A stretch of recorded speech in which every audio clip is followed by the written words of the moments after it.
Olá, gostaria de falar sobre a água no projeto de arquitetura paisagística. Qual é o enfoque que poderíamos procurar para ser mais sustentável, para ser mais ambicioso no sentido de ajudar a resolver a série de desafios que as nossas cidades e regiões enfrentam? Então eu estou começando a fazer uma revisão, começando por fazer uma revisão da origem dessa mudança de paradigma do uso da água, de como a água estaria presente no projeto de arquitetura paisagística. Isso tem muito a ver com a mudança de paradigma que aconteceu há uns 30 anos atrás, ou até mais, no modo como a engenharia hidráulica começou a avaliar a possibilidade de trabalhar com uma nova forma de integrar a água no desenho de suas estruturas, da sua infraestrutura convencional. Essa estrutura convencional, como nós sabemos, era aquela formada por calhas, tubos verticais, tubulações enterradas, galerias, bocas de lobo, guias, sarjetas e outros artefatos que conduziam a água rapidamente para seu descarte, para sua liberação em córregos, em fundos de vale, em rios no final, ou até em orlas e outros lugares da beira d'água, de grandes corpos d'água. Então, esse momento foi muito bem caracterizado por uma publicação de 1999 chamada Start at the Source, ou seja, comece na fonte. Inicie na origem, prenda na origem a água que começa a escorrer, que começa a fluir. E esse guia foi muito interessante porque ele faz de uma maneira muito sintética, visualmente agradável, a definição e a colocação dos princípios que lá no final do século passado já começaram a ser intuídos pelos engenheiros, que não dava para continuar rolando a bola de neve da drenagem do modo convencional, como fazemos até hoje, de concentrar e centralizar todo o escoamento das águas. Então nós tínhamos que pensar como essa retenção na fonte, na origem do fluxo das águas, estava muito dentro de como você tratava os espaços, as superfícies, por onde a água faz o seu caminho, por onde ela escoa. Então começava, por exemplo, na cobertura de uma edificação. Essa cobertura seria desplugada, seria desconectada da sua da calha para o tubo, para não ser mais conduzido até a galeria de água pluvial. Ela seria deixada num espaço que poderia ser verde, que teria que ser permeável, e aí você chega no sentido mais interessante desse conceito, que é a não passagem da água de uma superfície impermeável para outra superfície impermeável. Você teria que pensar como fazer isso acontecer de um modo que você interrompesse aquela contribuição do escoamento que vem de uma superfície impermeável. Ele teria que ser trabalhado numa superfície permeável, tanto para infiltração in loco como para condução retardada mais ajusante, como você passaria depois para outros elementos que poderiam ser impermeáveis novamente, mas depois conectando numa lagoa, num reservatório de retenção, até ser devidamente liberado em algum ponto da bacia. Então, nós, na verdade, estamos trabalhando com a ideia de que nós tínhamos aquele ciclo hidrológico natural que acontece quando há precipitação, o escoamento e a evaporação para fazer aquela passagem da água pelas nossas paisagens. Nós estávamos, na verdade, precisando mudar, porque quando nós urbanizamos uma bacia, nós construímos sobre um ponto nesse ciclo, nós interrompemos, porque nós criamos um ponto de aceleração e de diminuição da precipitação. A infiltração que acontecia de forma mais acentuada na paisagem natural, na paisagem urbanizada, ela é bem mais reduzida, o que significa um aumento do escoamento superficial. Então você tem esse contraste entre a bacia antes da ocupação e a bacia depois da ocupação. Então, com esse ciclo hidrológico, nós estávamos pensando que tinha que ser retomado, tinha que ser voltado, ter o enfoque seria fazer com que voltasse às condições pré-urbanização. E como que a gente podia fazer isso? Evidentemente que você não vai tirar a urbanização que está lá, você até tenta ver que a urbanização estará continuando e desenvolvendo, mas você pode mimetizar nos espaços livres e nos espaços de envoltório das edificações, de todos os caminhos e ruas, etc., você pode criar um aumento dessa permeabilidade, você pode criar um aumento desse tempo para passagem das águas. Então, aquilo que nós estávamos imaginando poderia ser trabalhado de uma forma mais efetiva, quando você substitui aquele enfoque da condução da água pelo enfoque da infiltração e retenção da água. Então você vai trabalhando isso em vários momentos do seu projeto. Você pode ter, aonde que seria o primeiro ponto que a água começa a escoar? Se nós pegarmos uma escala de um lote, a gente pode imaginar que seja a cobertura de uma edificação. Essa cobertura, por exemplo, se ela for verde, mesmo que seja um teto verde extensivo, raso, de pouca profundidade, ele já causa um aumento do tempo para o percurso da água descer até a calha, descer até o chão. Então você pode imaginar que na cobertura você já estará criando um ponto de aumento do tempo de passagem da água. E aí tem outros efeitos mais interessantes também que essa solução pode fornecer. Uma delas seria que nessa passagem pela zona de filtragem das raízes dessa vegetação, do solo, dos materiais que estão colocados sobre a base da laje de cobertura, você vai criar também um filtro que toda aquela... Em vez de você ter a lavagem de um teto totalmente impermeável, como uma telha cerâmica, um fibrocimento ou uma laje só exposta, você vai, na verdade, criar um ponto em que a água teria tempo de se filtrar e descer limpa, ou mais limpa, pelo menos eliminando muito da poluição difusa que tenha se acumulado sobre a superfície daquela cobertura. Então você pode imaginar que isso é muito interessante para começar a diminuir o tempo da água escorrer por aquele pedaço de superfície que originalmente seria a formadora da contribuição da água, do escoamento da água. Então aí você pode imaginar que paredes verdes também. Hoje em dia a gente vê muitos modelos de paredes verdes, como de paredes vegetadas, com irrigação. E isso gera uma contradição em termos, porque na verdade a água poderia ser trazida do teto e permear-se por meio dessa parede verde até chegar no solo. Então você imagina que há formas e formas de você começar já nesse ponto de uma edificação a controlar os pontos de retenção e detenção das águas.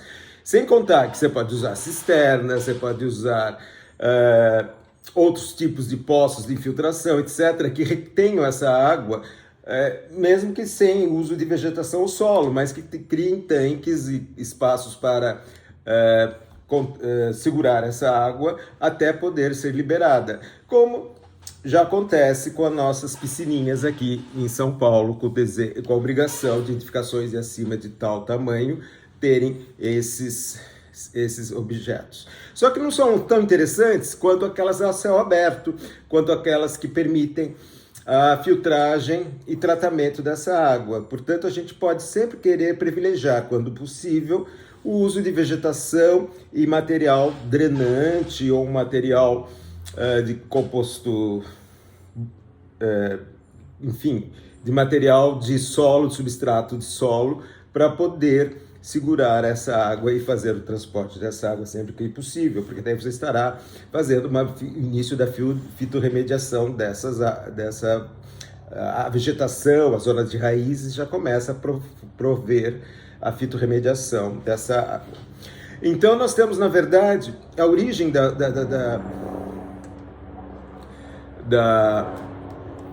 do escoamento no teto. Ele também chega, vamos imaginar, no fundo de uma área, de uma área pavimentada, de um lote, um quintal, um corredor, uma garagem, um espaço em que a água geralmente está escoando sobre um piso impermeável, e levá-la para um ralo que está conectado a uma tubulação subterrânea, que leva por baixo do piso até liberar numa outra galeria, numa outra tubulação para ser descartada. Ao invés disso, se não deixamos a água chegar com toda a força naquele ponto e não fazemos essa substituição do ralo enterrado, nós fazemos como uma superfície vegetada, uma superfície com solo permeável, nós podemos substituir o enfoque da condução pelo enfoque da infiltração e retenção das águas. Esses projetos, essas contribuições que começaram a ser pensadas décadas atrás, levaram a uma série de denominações para essas práticas de mudança do tratamento das águas, do abandono daquela visão da condução rápida da drenagem. E tiveram vários nomes, né? Um dos nomes que foi muito popularizado até hoje, a gente usa, é do Low Impact Development, ou das intervenções de baixo impacto, que são estratégias justamente calcadas nesse mesmo princípio. Também houve outra terminologia, sempre a gente fala na origem da palavra em inglês, porque elas tiveram esse início de desenvolvimento em países da América do Norte, na Europa, na Austrália, mas outros países já faziam isso. Aqui no Brasil a gente já fazia isso anteriormente, antes da transformação da mentalidade para a engenharia dura da condução das águas.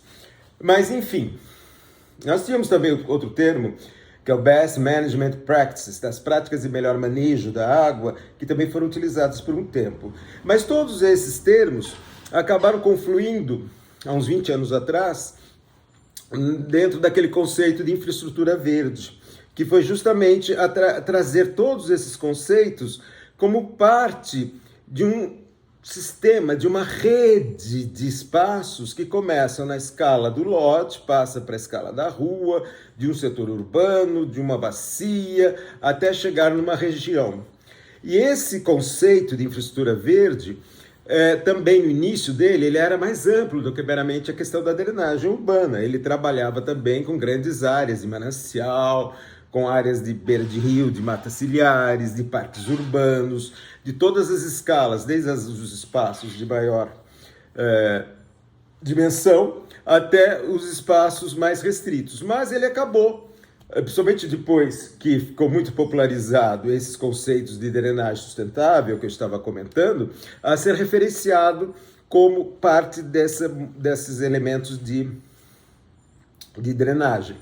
Evidentemente que isso sempre foi focado naquele ponto, o questionamento da eficácia das tecnologias convencionais de drenagem urbana e os custos crescentes de implantação e manutenção das práticas convencionais de manejo das águas urbanas, porque a gente está justamente, novamente um termo em inglês, que é kick the can down the road, que é justamente chutar a lata ladeira abaixo. Você justamente está aumentando cada vez mais pelo modelo tradicional de condução das águas, como é aplicado em nossas cidades, você está justamente aumentando cada vez mais os custos desse sistema.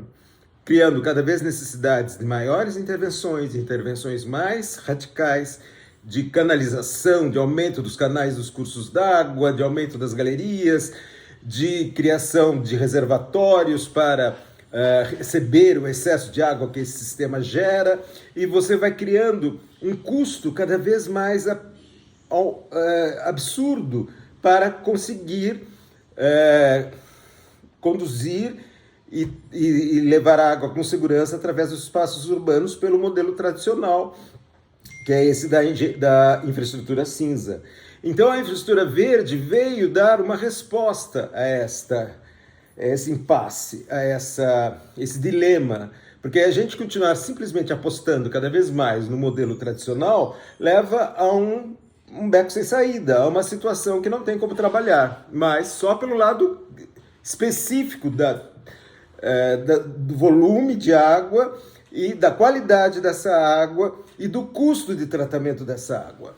Veja bem que esses elementos todos que eu estou discutindo agora aqui com vocês, ele é anterior à popularização da percepção da crise climática que nós estamos vivendo. Porque, na verdade, se você imaginar que a crise climática que agora se acentua e tende a criar condições cada vez mais extremas de precipitação, de seca, de todos os efeitos de calor, de onda de calor, etc., você está, na verdade, criando ainda mais uma camada de tensão sobre o modelo tradicional. Porque o modelo de drenagem tradicional, ele gera justamente o quê? A perda de todo o recurso hídrico, porque você simplesmente descarta a água, você não coleta a água, você não trata a água, você dispersa, você joga a água fora e depois você precisa correr atrás de água cada vez em lugares mais distantes, de pontos mais afastados, com tratamentos mais violentos para poder fornecer água à população. Então você cria essa dicotomia entre o descarte, o desperdício de um recurso e a corrida para fornecer água para abastecimento. Então você percebe que tem vários pontos que começam a convergir para isso. E com as mudanças climáticas também acontece o quê? Acontece que as cidades se tornam cada vez mais sujeitas a esses eventos extremos. E toda vez que você tem uma chuva acima da capacidade para a qual foi projetada aquele sistema de drenagem tradicional, acontece os fenômenos de inundação, de alagamentos, e aí esses fenômenos continuam sendo cada vez mais ampliados.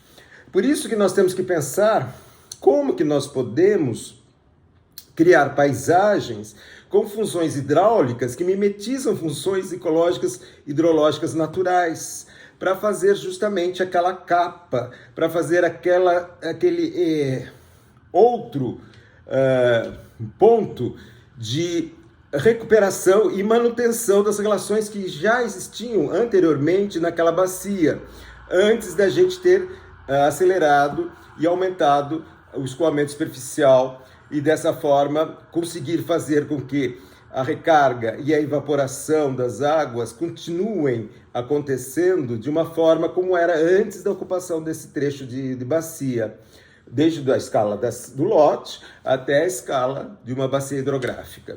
Então nós temos que imaginar que isso forma um efeito acumulativo se a gente começa a usar esses elementos de infraestrutura verde nesse esquema de drenagem sustentável.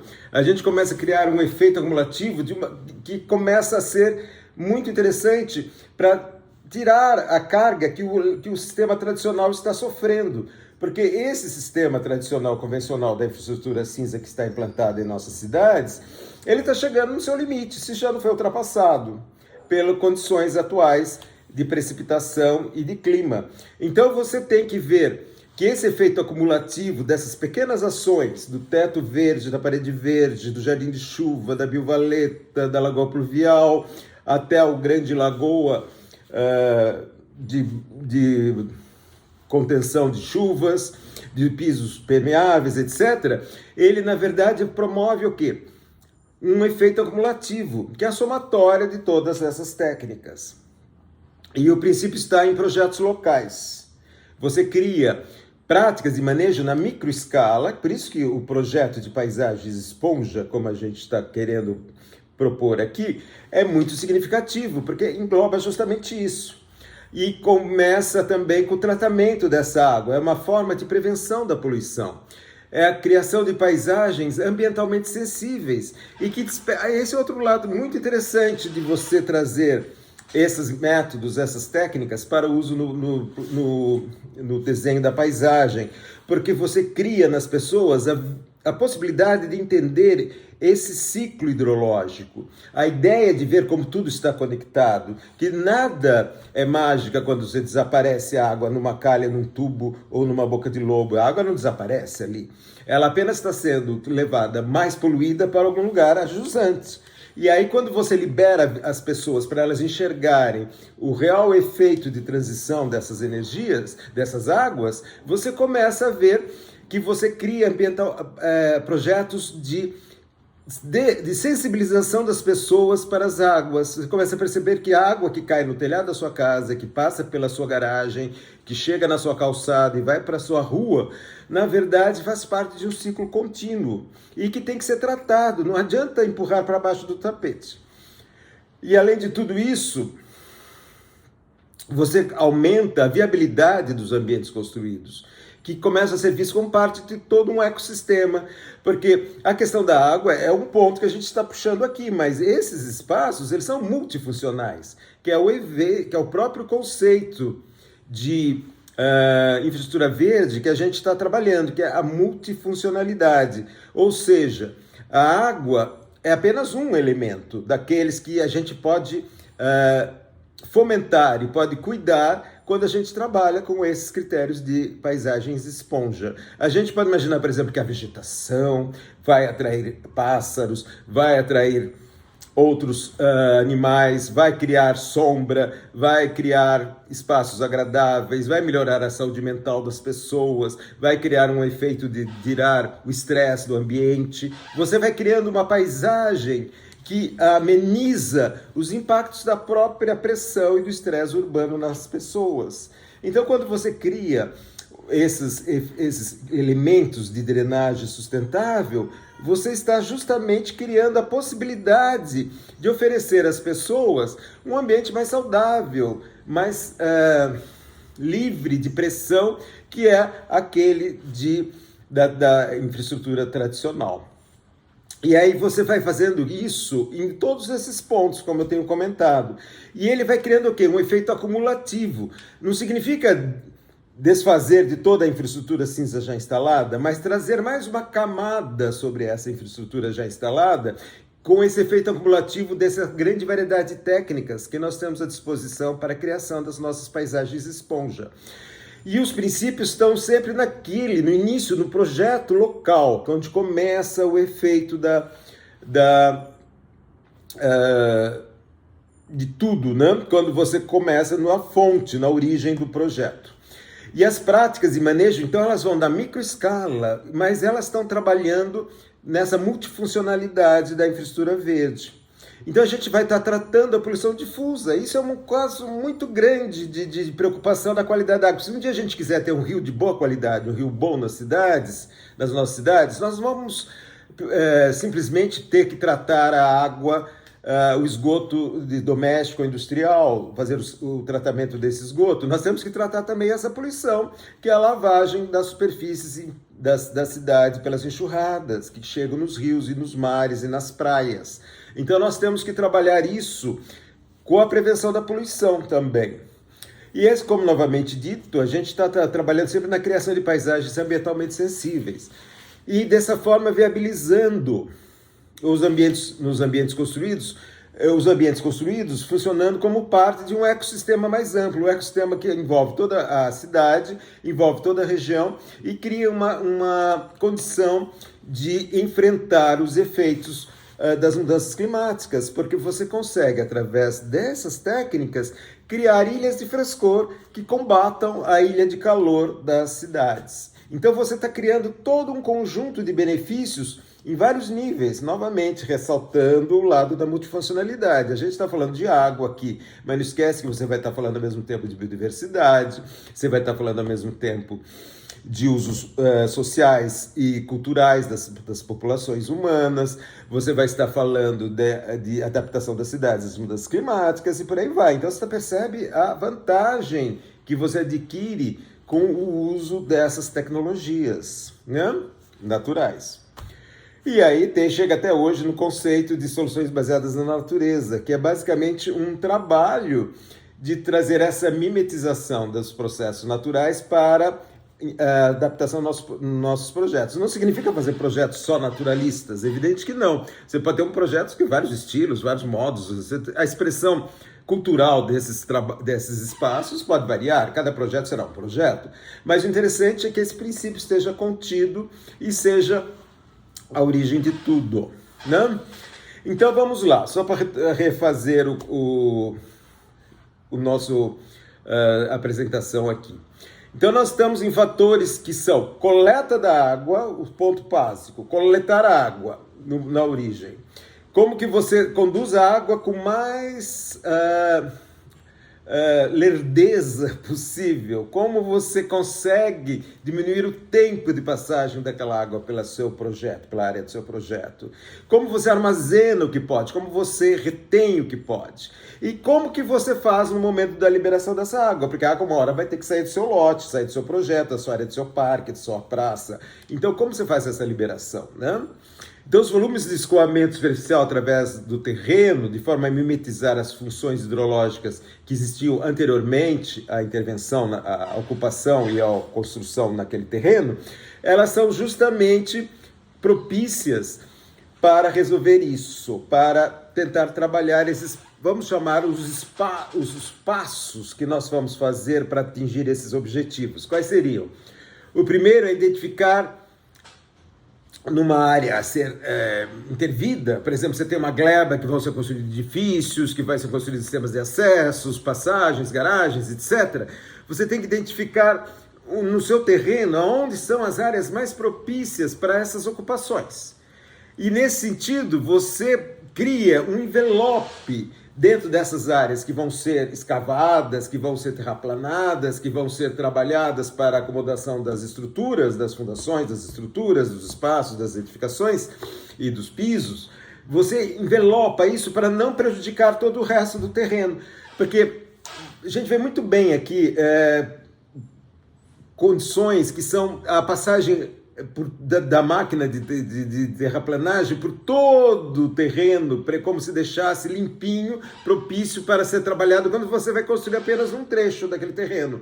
Então você tem que perceber que todo o solo prévio que existia na sua área já era uma esponjinha, já era um solo esponjoso. E quando a gente começa a fazer cortes e aterros, a gente começa a estragar a capacidade desse solo, a diminuir a capacidade desse solo de poder infiltrar e reter essas águas. Então a gente começa envelopando a nossa área de intervenção para evitar o máximo possível a destruição do solo da área que está sendo tratada. Depois que você definiu a área de ocupação, você tem que trabalhar no conceito de reduzir ao máximo as áreas impermeáveis. Quer dizer, o que a gente tem de exagero de áreas impermeáveis, que são às vezes meramente... vocês percebem muito bem isso. Nos países ou nos lugares onde neva, quando os carros passam, quando tu tem uma nevasca, você percebe que os pneus dos veículos vão deixando uma trilha mais escura na rua. E você percebe quanto de espaço está disponível sem desnecessariamente foi pavimentado dentre as calçadas, o leito carroçável, etc. E o mesmo acontece aqui, quando você vê depois que as ruas arborizadas em que tem a queda das folhas, quando os carros passam, vocês percebem que junto às sarjetas, junto às faixas de estacionamento, você começa a ter as folhas acumuladas.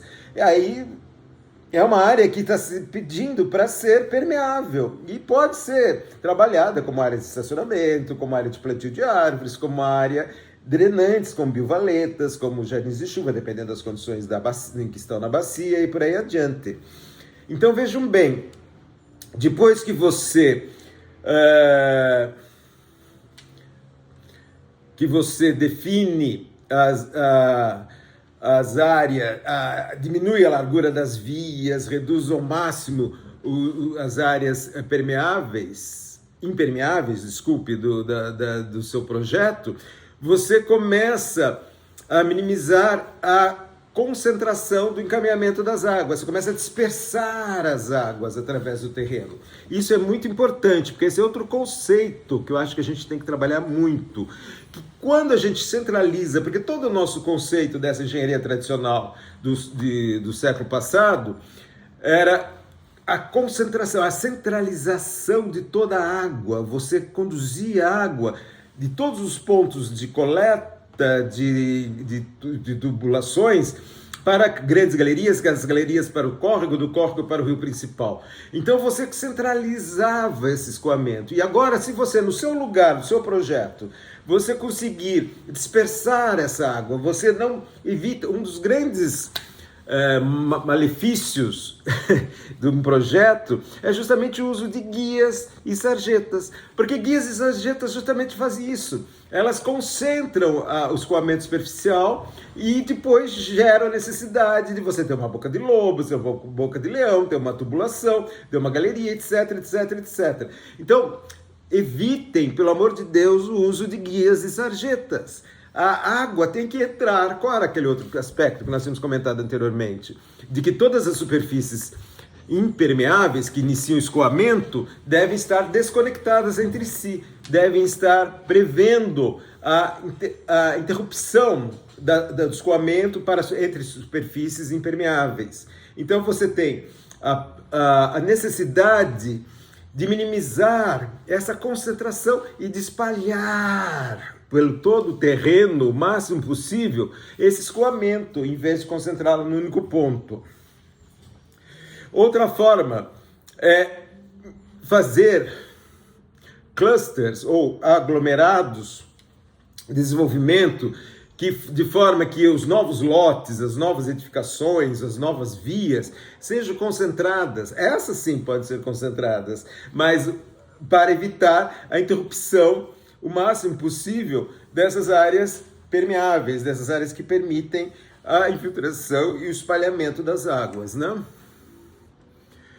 E aí você tem que pensar nessas estratégias, nessa aplicação dessas estratégias que são basicamente as mesmas nas nossas paisagens esponja, que é a redução da impermeabilidade, reduzir o uso de tubulações, conservando as áreas de recarga, onde tem a possibilidade de infiltração das águas, minimizando a retirada da vegetação e o movimento de terra no terreno como um todo. Aquilo mesmo que nós tínhamos já comentado, de como você deve evitar ao máximo a passagem indiscriminada de terraplanagem por todo o terreno. Hoje em dia, quando você abre um loteamento, parece que se passa a máquina por toda a gleba onde será feito o loteamento, como se a vantagem de ter um lote plano permitisse que você destruísse todo o solo, toda a cobertura, como se nós não tivéssemos capacidade de nos adaptar às diferentes necessidades topográficas, que geram, inclusive, projetos muito mais interessantes quando a gente trabalha com a própria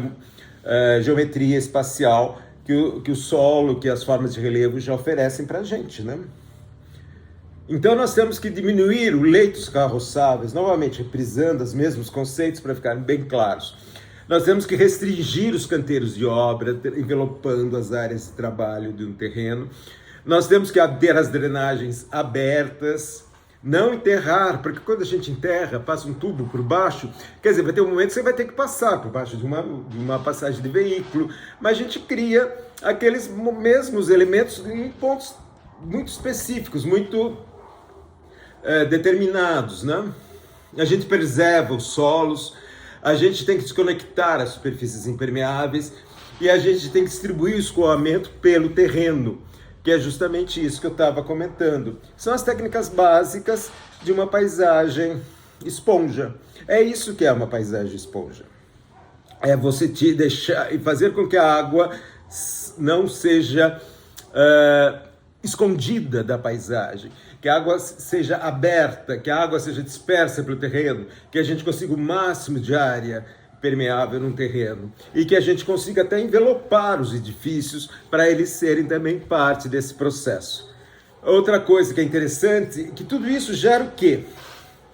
Gera a mudança do tempo de concentração para o momento pré-ocupação. Quer dizer, a gente antes da intervenção naquele lote, naquela gleba, naquela região, você tinha um tempo para a água concentrar lá no rio principal, lá embaixo. Você tem que tentar fazer a mesma coisa, o mesmo tempo, após a ocupação, após a intervenção que você está causando no seu espaço. Então você vê, esse conceito de você trazer a água, redirecionando o fluxo e mantendo o percurso da água através do seu terreno no maior tempo possível, você está simplesmente criando paisagens esponja. E é isso que, de uma certa maneira, leva a gente a pensar e a repisar novamente a ideia da abertura das drenagens para dispersão e redirecionamento do fluxo, o aumento da rugosidade das superfícies, a detenção desses fluxos o máximo possível no seu terreno, no seu espaço, nas suas áreas de projeto, a desconexão das áreas impermeáveis, a conexão das áreas permeáveis com as áreas vegetadas e, por favor, a eliminação de guias, sarjetas e muretas. Isso é coisa tão fácil que é justamente permitir a dispersão das águas pelo terreno, né? E a prática de manejo, então, devem ser integradas. E você tem que ter todas essas ações de coleta, detenção, retenção. Detenção de retenção é diferente, né? Detenção é simplesmente deixar a água parada em algum ponto e depois deixar a água ir embora, como são os piscinões tradicionais. Da retenção, que você segura um tanto dessa água lá embaixo. E depois infiltrar e tratar o escoamento superficial. E são uma prática de manejo integrado das águas, que na verdade estão casados o tempo todo com a ação e adoção de medidas não estruturais. Você imagina que, através da educação, de incentivos econômicos a proprietários de comunidades, você vai garantindo medidas de manutenção dessas ações, porque as pessoas começam a entender porque que ela não está mais enterrada a água, não desaparece magicamente numa boca de lobo. Então você tem condição de fazer com que as pessoas aprendam, os usuários, a população, que aquela água é importante e não pode ser viável depositar resíduos, obstruir essa passagem dessa água. E a prevenção da poluição e depredação de um recurso tão significativo que é a água, né? Porque depois a gente fica na corrida pela água quando tem períodos de seca. Então a gente vive esse paradoxo de estar ou se afogando dentro das nossas medidas tradicionais de infraestrutura cinza, ou estar se afogando numa inundação, ou estar morrendo de sede numa seca. Você não tem uma garantia dessa continuidade de diminuição de uso, de acesso de um recurso tão importante quanto a água, né? E também você trata a água, você diminui a poluição da água, porque você vai tratar a poluição difusa, que é essa poluição carreada pelas enxurradas. E você vai evitar a depredação que a gente vê muito dos elementos de paisagem tradicional, das estruturas de infraestrutura cinza, né? E dessa forma você está fazendo um uso apropriado, viabilizando o manejo e a disposição dos resíduos pela população, pelas pessoas que usam aquela parte da paisagem. Então nós estamos no fundo incentivando o quê? A mudança de um padrão. O projeto da paisagem se torna então uma estratégia. Por isso que a paisagem esponja é uma estratégia para você justamente alterar essa pele da cidade, para mudar a qualidade, quantidade e o tempo do fluxo da água através da paisagem. E olhar para novas funções para velhas formas, porque na verdade quando a gente vê desenhos que remetem a práticas ancestrais, como as paisagens esponja, remetem, na verdade a gente está olhando para soluções que sempre existiram, estavam aí para a gente olhando, e como isso se torna estratégias dessas ancestralidades poderem serem retraduzidas, poderem serem trazidas de volta e poderem ser adaptadas para os projetos de paisagem atuais que nós necessitamos. Então nós temos isso para dizer que, no fundo, uma paisagem esponja é nada mais, nada menos do que esse aumento do tempo e esse tratamento da água e essa redução do volume da água para que no conjunto de cada projeto, por menor que seja o nosso projeto, ele já consegue ter um efeito benéfico sobre a paisagem. Então a gente tem que começar a pensar isso como um conjunto de estratégias que vão se trabalhando nas diversas escalas, nos diversos usos, nos diversos pontos da bacia para criar esse efeito da paisagem esponja. Por isso, vejam bem, isso é uma coisa que sempre esteve conosco. Todas as culturas, civilizações tradicionais, antigas, milenares, sempre souberam como trabalhar com a água. É que nós tivemos esse lapso, essa lavagem cerebral dos últimos 100 anos, em que nós confiamos demasiadamente na engenharia pesada para tratar a água. E, na verdade, a gente apenas criou um impasse. E esse impasse precisa ser resolvido agora. Então, era isso que eu tinha para comentar hoje com vocês. Um abraço.